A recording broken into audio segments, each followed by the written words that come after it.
প্ৰিয় শহীদবৃন্দ পুৱাৰ সম্ভাষণ জনাইছোঁ।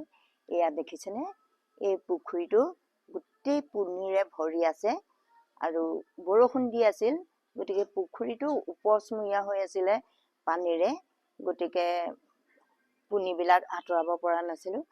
এতিয়া ৰ'দ চেৰেঙা দিছে গতিকে পুনিবোৰ মই চাবচোন এইদৰে বাঁহডালে লৈ মই এইদৰে কাষলৈ লৈ আহিম।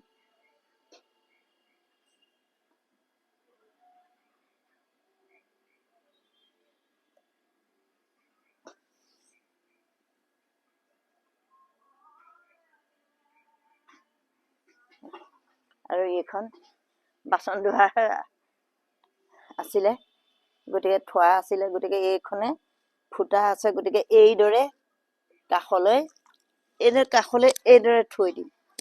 এই যে পুনিবোৰ থৈছোঁ এইবিলাক শুকালে কাৰণ এই পুখুৰীটোৰ কাষতে আলু কৰিম। আলুৰ কাৰণে বৰ উপযোগী সাৰ হয়, পচন সাৰ হয় গতিকে সেইকাৰণে এইদৰে কৰিছোঁ। কেনেকুৱা লাগিছে বাৰু আপোনালোকৰ দেখি? এইটো এইদৰে আমি পুনিবিলাক গোটেই পুনিবিলাক মই উঠাই পেলাম গতিকে এয়া সংৰক্ষণ কৰিম।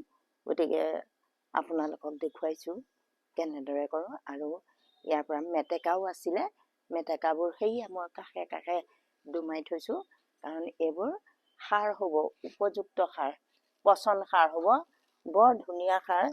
গতিকে মই আপোনালোকক এইটো দেখুৱালোঁ। গতিকে আহিছোঁ আজিলৈ, ধন্যবাদ। কেনেকুৱা হৈছে চাওক।